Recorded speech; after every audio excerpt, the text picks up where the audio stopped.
कजरा सियाही दिन रंग जाए तेरी कसूरी रैन जगाए। हेलो एवरीवन, अस्सलाम वालेकुम। तो आज हम वाइट सूट पर ड्रेस डिज़ाइन करेंगे पिंटरेस्ट ऐप से इंस्पायर होकर। तो सबसे पहले मैंने मार्किंग को 4 फोल्ड कर लिया है। उसके बाद हम इस पर निशान लगाएंगे। तो हमने शोल्डर पर निशान लगाना है 6.5 इंच पर। उसके बाद आर्म होल पर भी हम 6.5 इंच पर ही निशान लगाएंगे। उसके बाद हम चेस्ट की निशान लगाएंगे 9 इंच पर, यानी 9 इंच पर। उसके बाद हम हिप पर निशान लगाएंगे। उसके बाद हम वेस्ट पर निशान लगाएंगे 8.5 इंच और हिप पर निशान लगाएंगे 9.5 इंच। उसके बाद इन निशानों पर हमने लाइन खींच दी है। उसके बाद हमने इन लाइनों को एक दूसरे से मिला दिया है। उसके बाद हम 2-2 इंच पर मार्जिन लगाएंगे, मतलब एक्स्ट्रा कपड़ा रखेंगे और उस निशानों को भी हम बराबर कर देंगे, यानी मिला देंगे। लेंथ मैंने पहले ही नाप ली थी, उसके निशान की ज़रूरत नहीं है। उसके बाद हम आर्म होल पर आधा इंच फ्रंट पर निशान लगाएंगे, गहराई देंगे, और 1.5 इंच बैक साइड पर हम निशान लगाएंगे। उसके बाद हम मार्किंग को सीजर से कट कर लेंगे।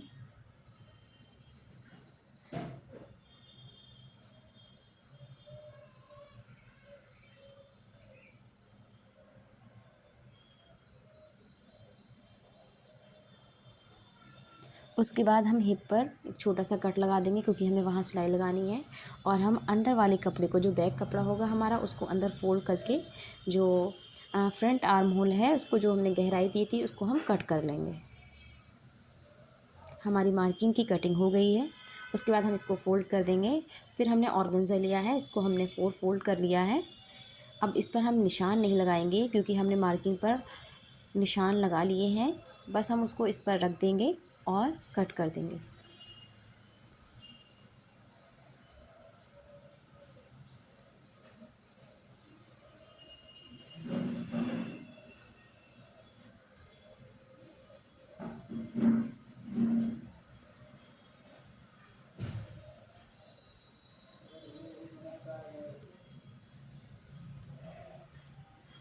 अब हमारी जंपर की कटिंग हो गई है।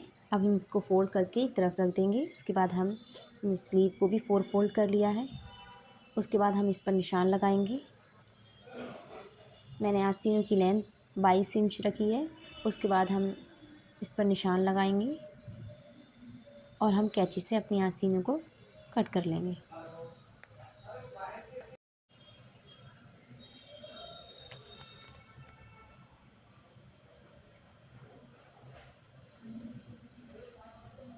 अब हमारी आस्तीन कट कर रेडी हो गई है। हम इनको फोल्ड कर देंगे। उसके बाद हम मार्किंग को ऑर्गेन्जा में अटैच करेंगे। हमने मार्किंग को ऑर्गेन्जा में अटैच कर लिया है। उसके बाद हम नेक बनाएंगे, और नेक मैंने पान वाला बनाया है, इसको मैंने कपड़े पर अटैच कर लिया है। उसके बाद हम फ्रंट पर नेक को रखेंगे और हम एक सिलाई लगा देंगे। उसके बाद अंदर के मार्जिन को हम कट कर देंगे और हम इस पर छोटे छोटे कट लगाएंगे, ताकि इसको पलटने में आसानी हो और बहुत अच्छी फिनिशिंग आए। और एक हम टॉप स्टिच लगाएंगे किनारे किनारे। फिर हम बैक नेक कट करेंगे।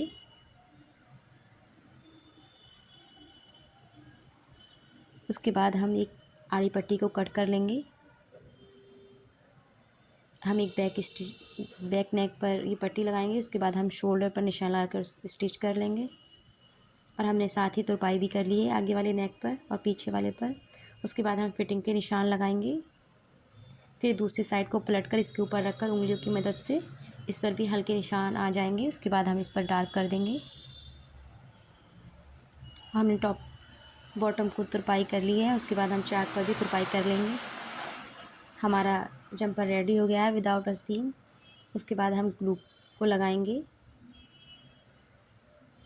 और ये मिरर है मिडल साइज़, इसको हम एक के बाद दूसरे लगाते जाएंगे।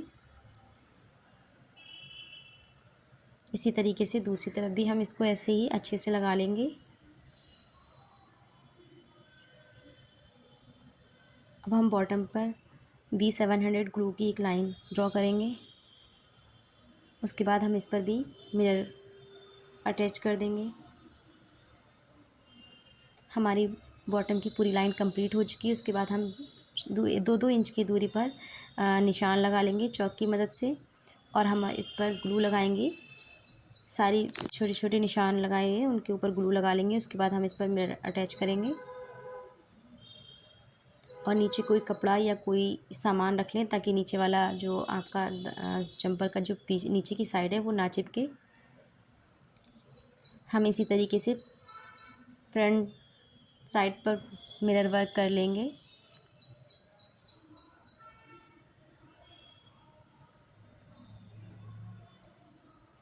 ये बहुत इजी है करना।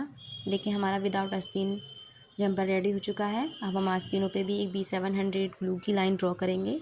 उसके बाद हम इस पर भी मिरर वर्क कर लेंगे।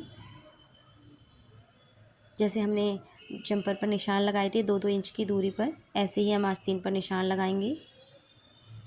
उसके बाद हम इस पर भी ग्लू लगाकर मिरर को अटैच कर लेंगे। देखिए हमारी आस्तीन रेडी हो गई है। उसके बाद हम इस पर फिटिंग के निशान लगाएंगे। आर्म होल से आस्तीन को नाप लेंगे। उसके बाद हम इस पर जो हम निशान लगाए हैं, निशान लगा रहे हैं, उस पर हम सिलाई लगा देंगे। अब हमारी आस्तीनें बनकर रेडी हो गई हैं। अब हम इसको सूट पर अटैच कर देंगे। अब हमारा मिरर वर्क का सूट रेडी हो चुका है। आपसे गुजारिश है कि लाइक, सब्सक्राइब, शेयर करना ना भूलें।